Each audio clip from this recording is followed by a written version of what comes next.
Hey everybody. So I got your really awesome questions from the Do Now last week, and I am going to answer them as quickly as I can. I really don't want you guys to be watching like a 45-minute video, but they were all really, really good questions, and it kind of brought me back to that whole time. It was only 7 months ago, but sometimes it feels like a lifetime ago. So here we go. The first question that I'm going to answer, I put them in a little bit of an order, is how did we pick JoJo's name? And it was a struggle because the entire time I was pregnant, he pretty much wasn't named. I was going back and forth between Dylan and JoJo and other random names. I actually put the that as a bonus question on my final exam for Foods 2 last year, so they got to pick the baby's name. Nobody really came up with great ideas. But anyways, I was between Joseph and Dylan, and Joseph is my father-in-law's name. It's also my brother and my dad's middle name, so kind of is like a family name to us. But I didn't like the idea of like Joey and JoJo. There's so many of them, right? So finally, the story is I was with Miss Lobdell over the summer in Rhode Island, and we were with her family, and this little boy, the cutest little like 22-month-old baby, is running around on the beach in his little swim trunks, and he's this chubby baby. And I found out his name was JoJo, and I'm like, oh my God, I love seeing a baby with the name JoJo. I hadn't made that connection yet because all the Joes I know are older. So I was like, all right, it's warming up on me. The next day we go home and we actually had an ultrasound. And I think it was my last ultrasound because this was like in the summer. So I had him in September. This was in August. And I'm in there, and all of a sudden the doctor comes in and goes, "You have a chubby baby." And I looked at John and I'm like, "We have a JoJo." So I was really excited. And then the next day, actually, we were at the lake house and this guy was walking his dog, which I love dogs. But when I asked what the dog's name was, he said Dylan. I'm like, yeah, I think that these are like all signs. So Joseph it was. His name is Joseph John, and we love it. And I call him JoJo mostly, but sometimes Joey, JJ. It's great. Okay. Proper health and safety rules to follow. I wasn't sure if this meant like during the whole pregnancy or during like birth part. So briefly, obviously you take prenatals every single day to make sure you're getting the baby the right nutrients. You make sure you eat right. I might have told you guys this, but you can't eat like deli meats. You can't have raw fish for sushi. You can't have, obviously you can't have any alcohol. You can't have, I'm trying to think of like random things. Like they say that you can't have anything with like a raw egg. Even if you cook like an over easy egg, you're not supposed to do that. So random things like that I definitely missed the cold cut sandwiches. And then I did fall a couple of times. I fell twice when I was pregnant because you're very off balance. Your center of gravity changes. So when that happens, like it's hard to like steer. And I was walking my dog both times, of course. Not that he pulled me, but if I wasn't pregnant, I would have just caught myself. But because I was pregnant, I didn't really know what to do. So I fell down. This first time it was okay. The second time I was 9 months pregnant, so they made me go to the doctor and I got this whole scan. Another good reason to have health insurance, because that's like not something that's included with being pregnant. It was an extra scan to make sure the baby was okay. But all good to go. Another health protocol is once your water breaks, you have 24 hours to deliver that baby. So once your water breaks, you have to go to the hospital. And that's exactly what happened to me. So we're going to get into that. Were you early, late, or on time compared to my due date? So you guys know I was a senior class advisor this year. So sad. Spirit Week happened to be the week of my due date. I was due September 28th. Spirit Week was that whole week. Spirit Week is huge for senior class advisors. It's powder puff. It's all the hallway decorating. It's everything we have to do each day for like the themes. And it's the homecoming games, the concession stand. I, in my mind, was like, this baby cannot come until after Spirit Week. So my due date was that Saturday. Thursday, I worked a 16-hour day. Friday, I worked a 17-hour day because I had the homecoming concession stands at night. Saturday morning, I was up at the stadium for Powder Puff. Baby was still in. We were good. I really had no labor signs. A lot of people say that things happen, like you drop, and everyone said I did not look like I dropped. You feel a lot of pressure, and I really didn't feel any different. They say you can lose your mucus plug, which it sounds gross, but it's really not. It's just something that kind of holds everything in, and you can lose it which means you're getting close, but that didn't happen to me either. So on Saturday, I'm actually at the alumni soccer game, and I'm waiting for something. Nothing happens. So my due date comes and goes. That Sunday morning, everything's over at this point. Powder Puff's done, Spirit Week's done. That morning, I was laying on the couch like all day. I was kind of just napping because I was exhausting. And then around 1 o'clock, so at 1 o'clock, I like took a nap. And at 3:15, I woke up to literally gushing water. When I tell you gushing, just imagine like a gallon of milk being turned upside down. And I was just laying down. All of a sudden, my husband thought I was actually dreaming because the way I reacted. And I get up and the water just like completely flows out. This might be a little TMI for everybody, but I don't really care because this is what it is. So obviously I know that's my water. My water broke. Most women, their water does not break. Most women feel contractions and they get more of the pre-labor signs, and they can actually start doing their pre-labor at home. They recommend that to just not be in the hospital for so long. But because my water broke, I didn't even have my bag packed because the week was so busy. I had to pack my hospital bag. I really didn't get to eat like a huge meal. I had lunch like 2 hours earlier. So I get to the hospital around 4:30. And I didn't have JoJo until 2:15, Monday, September 30th. So technically he was 2 days late, and I was in 23 hours of labor from water breaking to giving birth. So in regards to the other questions, were there really bad leg cramps during birth? I honestly didn't have any bad leg cramps, and I think because my sciatic nerve wasn't pinched, which means I didn't have any issue with that. So that was okay. No leg cramps there. I have heard about a lot of those too, though. Emotionally difficult to prepare my mindset for birth. I didn't really have to prepare my mind until it was happening, because I told you that week before was so busy. I wasn't even thinking about giving birth. I was thinking about the seniors and getting everything done. When my water broke, I was excited. I was like, oh my God, it's happening. I didn't want to be induced. I wanted him to come naturally, but I ended up having to get a little bit of somewhat of an inducement because he wasn't progressing. So what happened was my water breaks. I go to the hospital. They set me up on the IV. They monitor the baby. They monitor me. You really can't move too much, which is annoying because you should be able to move. I would have done this lesson in class where I told you how they gave birth back in the day. And it's not what it is now. Now you're supposed to just lay there, and it really shouldn't be like that. But so they told me if I wasn't progressing by a certain time, which means dilating, I wasn't dilating. So I get into the hospital, and they look for a couple different things. They look for your dilation, they look for the effacement, and they look to see like what zone the baby is in regards to your pelvis. So I was like 1.5 centimeters dilated, and you're supposed to be a full 10. 1.5, people are 1.5 dilated at like 3 or 4 weeks before they have a baby. So I definitely needed to progress. By 9 o'clock at night, nothing happened. I was just laying there. So they ended up putting Pitocin in my IV. Pitocin is supposed to speed up the delivery process. The reason they have 24-hour limit to get that baby out is because once the water is gone, the baby is not protected. Bacteria could get inside, and he's just not protected anymore. So they need to get him out, which I understood. So I had them start the drug. I did not get an epidural until around 3:15 because Pitocin is fast and furious. It's supposed to stimulate contractions, and they're supposed to be even worse than they would be if it was just natural, which sucks. So I went through a lot of contractions with just this, like, it was just a painkiller, and it kind of just numbed me a little bit. It wasn't the epidural.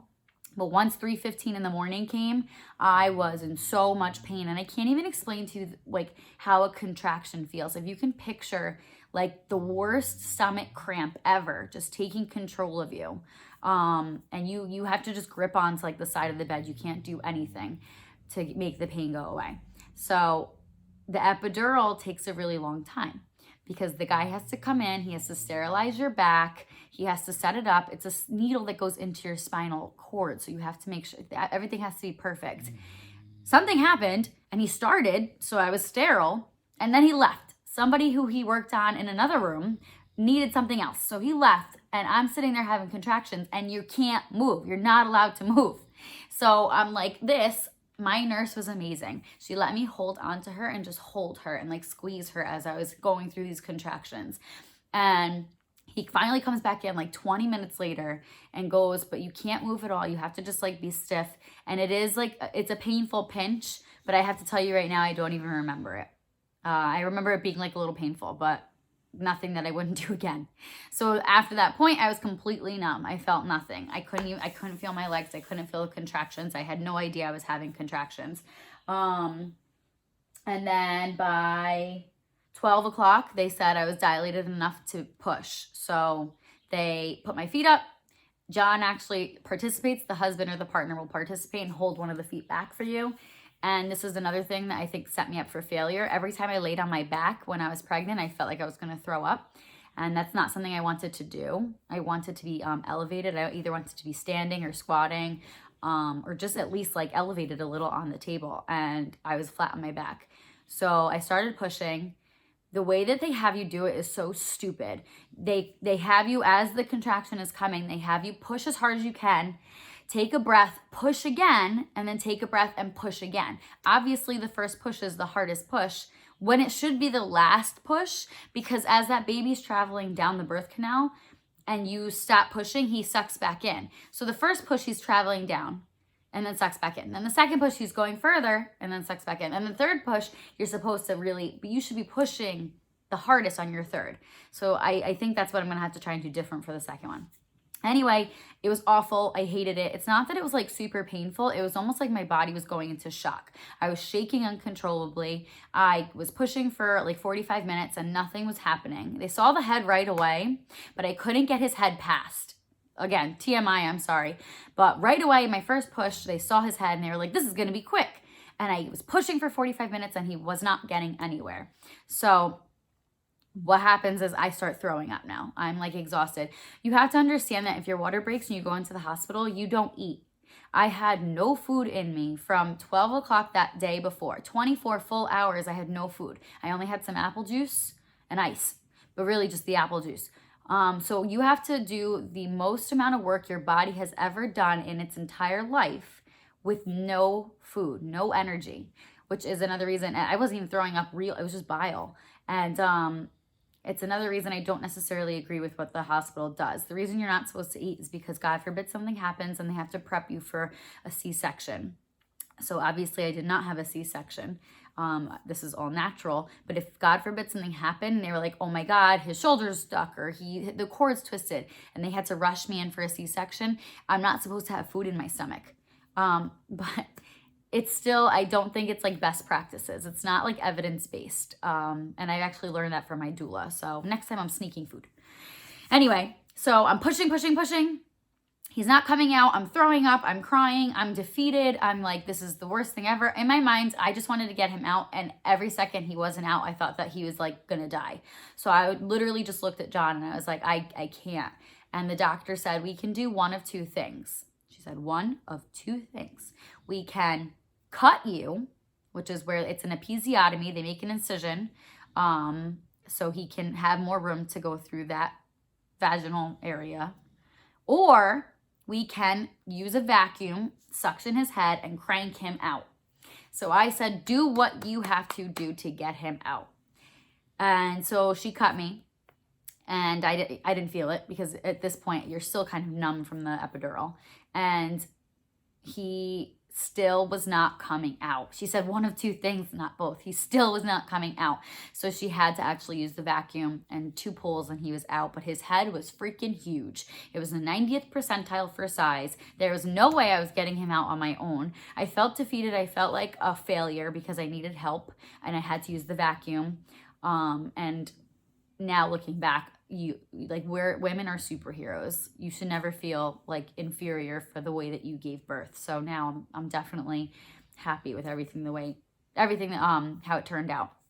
Anyway, so they take him out, and I don't know if you guys have heard this, but this has been in my mind where like whatever you go through, whatever pain you feel, the second they put that baby on you, you are like in heaven and you forgot everything that you went through and you just want to hold your baby and you cry because you're so emotional and you instantly feel love. You guys, that did not happen to me. I don't want to like burst anybody's fairy tale, but it did not happen to me. I was uncontrollably shaking. I felt all of this pressure still, because you still have to labor the afterbirth, which is the placenta. You still have to push that out, and you still have contractions. So I was shaking. I couldn't control myself. He was on me. I was in so much pain, and I don't even know where the pain was coming from. I do remember my stomach hurting so bad, and I think it's because I was just so hungry, but I was trying to like hold him, and then I didn't have this moment of like, oh my God, this is my son. I was literally like, I thinking I was going to die on the table. So they left the cord on. I had them do the delayed cord clamping, because a lot of nutrients and antibodies and stuff go into them if you don't clamp the cord right away. But then eventually John cut it. They took him and just like measured him and weighed him. I didn't let them take him out of the room. We did a golden hour, and a golden hour is something that you, no visitors, nobody can come in but the nurses, and you keep that baby for the hour. It doesn't go into the nursery to get cleaned up. It stays all dirty. It just gets wiped down. And that's supposed to be crucial for starting to breastfeed and bonding. And also anything that baby had on him from delivery is supposed to be really, really healthy for them. So you don't want to wash that off right away. Okay, so he was born at 2:15 on September 30th. Then they took him. I was exhausted. So I think that I answered pretty much like how bad did I get an epidural? How bad is giving birth? What was the hardest part of birth? The hardest part was pushing, especially with no food in me, and throwing up on the table and feeling that defeat. That was definitely the hardest part. How long does your lower back go numb? So some people with the epidural, it lasts like 7 hours. Some people it lasts 45 minutes. And I don't know how that works, because the drug is constantly going in your IV, in your back. So I'm not sure why people don't last. Mine lasted until I told them to turn it off.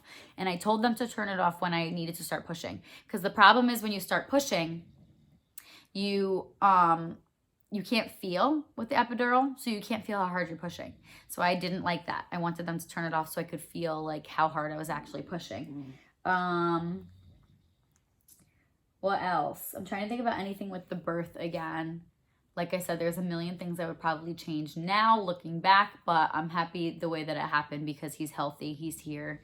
We were in the hospital for 3 days, which was nice. They're really, really awesome with like helping the mom, because what happens is, so I delivered the placenta. John had the baby at this point. I'm still shaking.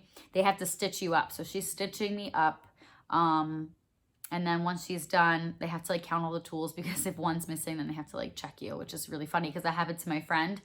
There were 14 tools when there should have been 15. So they had to like check to see if they left one inside.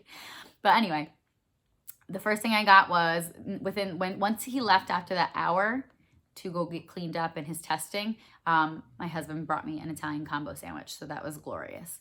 That was my favorite part. No, I'm just kidding. And we go into the room. We have our own room at Orange Regional, which is good. I heard other hospitals you have to share a room, which would be terrible. And the hardest part after that, and even more so now looking back, I think, than the actual birth, was my recovery. Because I had an episiotomy and I had stitches, it probably took about 6 weeks for recovery, and it was gruesome. Like, it was terrible. It was awful. I was in so much pain. You can't sit. You have to like have ice pack pads. You cannot sit down. It's hard to like just even move the right way, and you have to like get up in the middle of the night and feed your baby, and like, so just not having the ability to like, I know a C-section is worse because they cut through your abs and it's a lot harder, but I mean, the recovery for the episiotomy it just sucked. You had to just take a little bit of Tylenol because you're breastfeeding, so you don't want to like, affect the baby. Okay. How do you know if you have postpartum after giving birth? I'm glad someone wrote this. Postpartum is very different from baby blues. A lot of people have baby blues because their hormones are going crazy. They're trying to they're all out of whack. They're trying to get back into like a stability, some sort of stable mode. And you can have these baby blues where you just cry. Like, you're crying, you're exhausted, you're a new mom, you're scared. If that lasts more than 2 weeks and you just feel like you're kind of getting more and more into a dark place, that's when you need to get checked. You could have postpartum depression. I did not have it. I definitely was like weepy, and my life had changed, and I had to text a lot of my girlfriends who were checking in on me all the time, just saying like, is it normal to just kind of feel like, you know what I mean? Like, you have this baby that you love, but it's a stranger, and you're getting used to this new way of life, and you don't know him yet, because like you have to learn how he cries, what he wants. And people were trying to come and visit, even family, and I'm overwhelmed because I don't even know my son enough to like take care of him. And when people are here and he's crying, I'm freaking out. So I didn't have postpartum, definitely had baby blues. But postpartum can get really severe if it's not checked. And a lot of women find themselves in such a dark place. A lot of times when you hear those horrible news stories, they were suffering from postpartum depression. So it varies from woman to woman, but you need to get medicated. You need to get medicated for that. You need a support system. You need to make sure somebody's checking you. And that's all it is. Your chemicals, one of my friends would always say, your chemicals are broken and they needed to be fixed. So you need medicine, just like if you broke your ankle. Okay. Would you have changed anything about your pregnancy if you could? I had a great pregnancy. The whole pregnancy was fine. I didn't have any nausea. I was still able to do everything that I did. I told you I worked 2 17-hour days, 2 days before he was born. The only thing I would have changed is I stopped working out. I stayed active and I went for walks, but I stopped lifting because I was worried and I couldn't lift heavy, and I hate not lifting heavy. So I will next time continue to work out with my next pregnancy. The hardest thing about raising a baby is everything.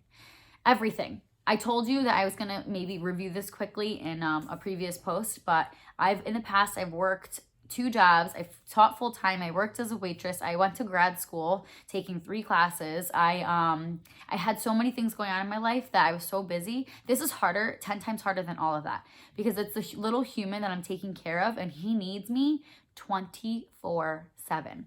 Being off right now is, I'm definitely like thankful that I have him and I'm home with him right now, but it is one of the hardest things I've ever done in my life. Especially because like for a few weeks I couldn't see my parents. So I had nobody to watch him because my husband's still working. So we would wake up, his naps are like my only break, and it's exhausting, you guys. It's so, so hard.